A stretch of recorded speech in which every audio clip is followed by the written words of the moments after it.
Débarquée au XVIIIe siècle sur le continent, la franc-maçonnerie continue aujourd'hui de fasciner les élites africaines. D'Alpha Condé à Ali Bongo, en passant par Idriss Déby, nombreux sont les chefs d'État à avoir été initiés aux rites et aux enseignements ésotériques de cette organisation à visée universelle.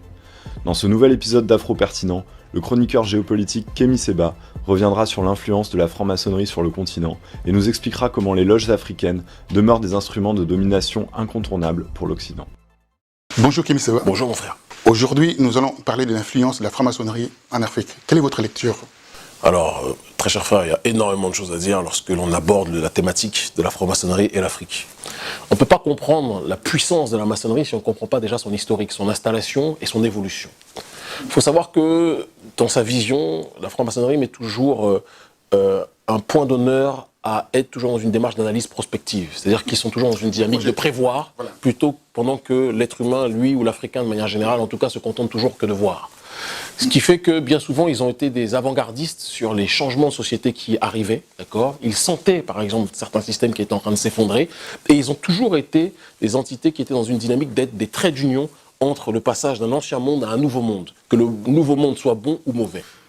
En 1781, donc à la fin du XVIIIe siècle, les francs-maçons décident d'installer une première loge du côté de Saint-Louis au Sénégal. Cette première loge est créée, elle se nommait donc Saint-Jacques des Trois Vertus, d'accord, et elle avait pour but déjà d'établir un rapport d'analyse prospective sur la manière dont les choses étaient vécues sur le continent africain, la manière dont le système esclavagiste était solide ou alors était sur le point de tomber, d'accord. En 1824, donc, il y a une autre loge qui va être créée, qui sera donc la loge de la Parfaite Union, toujours dans la même région. Et très rapidement, donc, les maçons réalisent que le système esclavagiste touche à sa fin.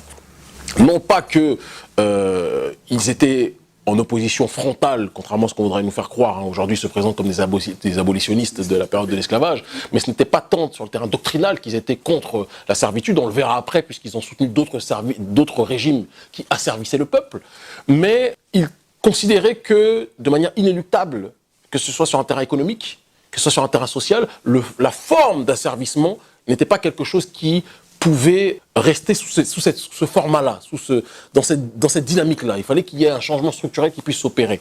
Et donc très rapidement, parce que c'est aussi ça le fort de la doctrine maçonnique, ils ont saupoudré ce changement qu'ils sentaient venir à poindre à l'horizon, ils ont saupoudré ce changement d'une vision humaniste, en disant que c'était l'égalité des hommes qui devait prévaloir et que les Africains étaient les hommes aussi, qu'il n'était pas question qu'ils soient considérés comme des entités inférieures à d'autres. C'était le message de ces derniers-là. On a deux grandes figures de la maçonnerie qui justement se sont fait connaître à cette période-là, qui était donc Monsieur Victor Schœlcher, qui était connu dans les colonies en Amérique comme donc étant l'un on va dire des régents, on va l'appeler comme ça, de cette région. Et il y avait aussi l'abbé Grégoire, d'accord, qui faisait partie aussi de ces prétendus abolitionnistes de l'esclavage, qui étaient aussi plus que jamais des grandes figures de la maçonnerie.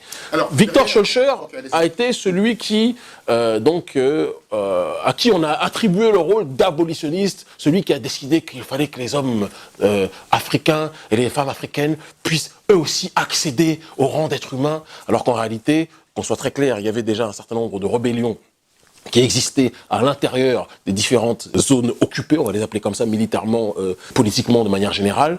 Il y avait un certain nombre de rébellions qui faisaient sentir qu'il était mieux, beaucoup plus stratégique, qu'ils changent leur forme de prédation auprès des populations endogènes pour que l'empire esclavagiste ou le système esclavagiste puisse retomber sur ses pattes. C'était véritablement ça l'état d'esprit qui était le sien. Et pour montrer que la franc-maçonnerie n'était pas habitée donc par cette lumière d'humanité ou d'égalité des races, comme on le dit aujourd'hui de manière publique, lorsque le système esclavagiste est tombé, l'oligarchie du système prédateur occidental avait déjà prévu un autre système pour remplacer l'esclavagisme qui venait de tomber. Ce système-là, c'était la colonisation.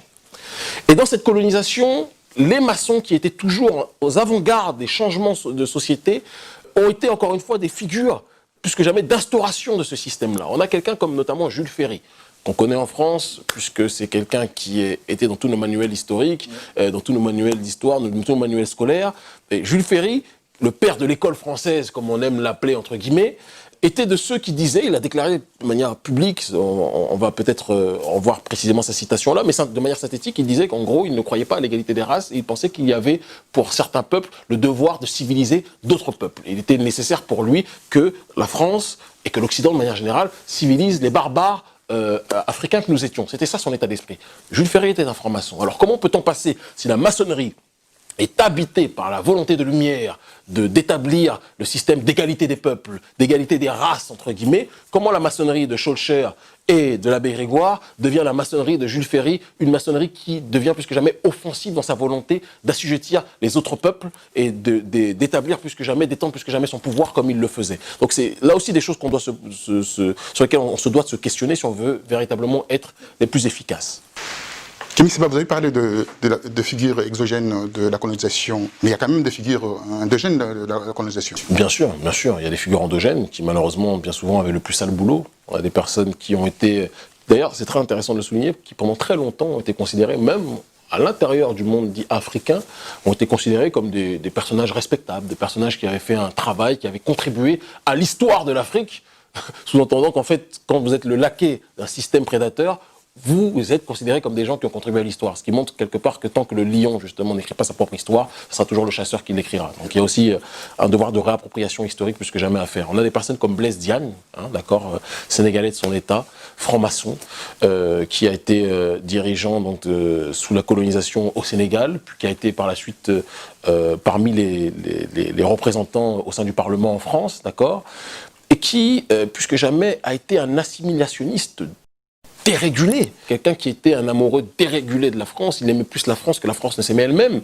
et il a quelque part diffusé cette idée selon laquelle être élevé en tant qu'Africain, c'était quelque part être dans une vision, dans un paradigme qui appartenait à l'oligarchie française ou à la perception du monde telle que celle qui est vécue, vue, reçue, exprimée par l'oligarchie française. Donc c'est quelqu'un qui a laissé une forte empreinte, notamment au sein des élites, d'une partie des élites sénégalaises.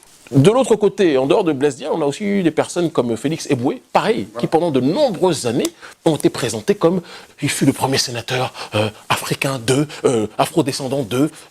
Félix Eboué est un Guyanais à la base, qui a été ensuite envoyé en Afrique centrale, au Tchad, mais qui avait une influence dans toute la région Congo-Brazzaville aussi, exactement.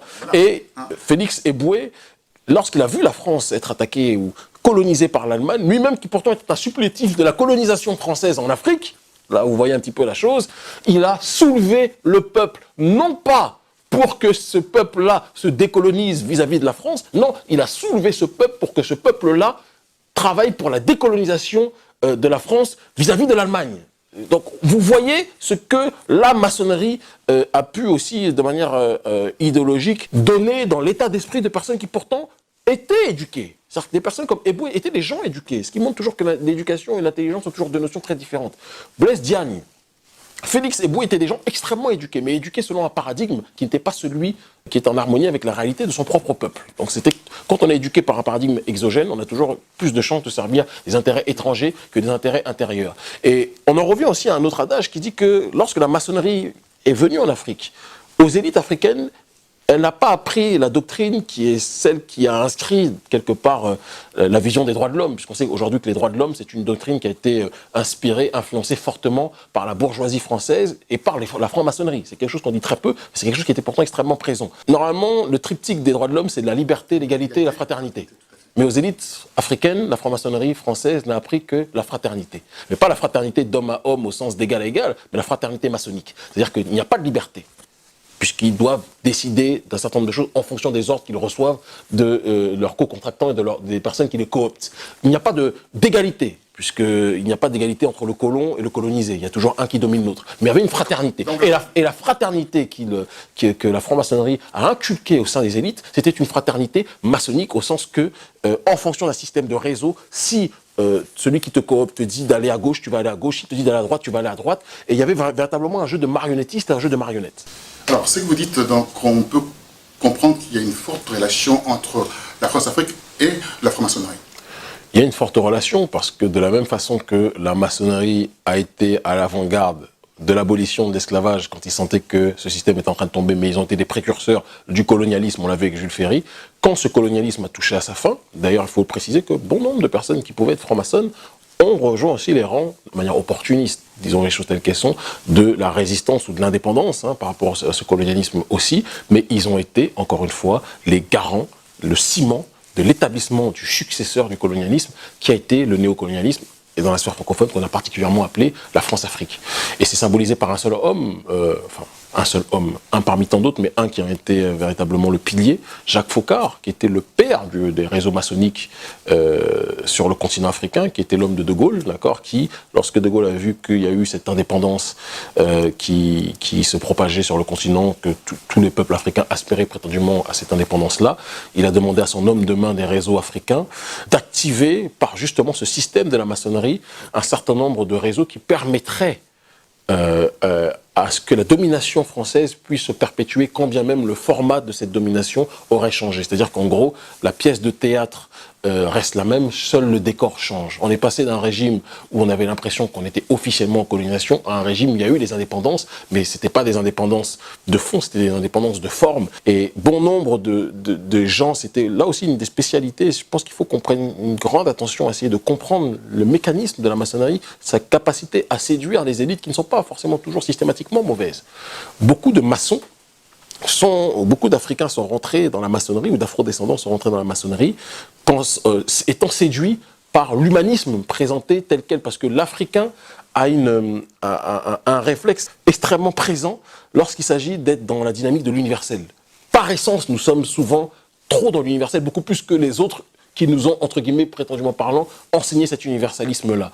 De telle sorte que lorsque des sociétés secrètes qui ressemblent sur certains points aux sociétés traditionnelles africaines qui, in fine, ont fini par perdre de leur influence à cause de l'industrialisation des villes et tout ce qui s'ensuit, eh bien, beaucoup de personnes lettrées ou éduquées sont rentrées dans la maçonnerie pensant que c'était quelque chose de positif à la base et n'ont pas forcément vu le danger qu'il y avait dans cette loge qui n'a rien de positif en réalité pour le continent africain. Donc, dès qu'elle voit une société qui est trop fermée, une société qui veut sa souveraineté, la maçonnerie est toujours dans une optique d'être dans la démarche d'ouvrir ces portes-là de manière générale. Quand des régimes deviennent trop orientés vers une vision de liberté, vers une vision d'autodétermination, vers une vision de libération du peuple, vers une vision de souverainisme accru, la maçonnerie active ces réseaux de telle sorte que la prise en charge par le peuple soit quelque part régulée, d'accord, et qu'on revienne dans une dimension qui rend la réflexion politique non pas fortement endogène, mais extrêmement universalisable. Et c'est toujours universalisable dans une perception des choses qui est en harmonie avec les intérêts de l'oligarchie française et par extension de l'oligarchie occidentale. Merci Kémy Séba. C'est moi qui vous remercie, cher frère.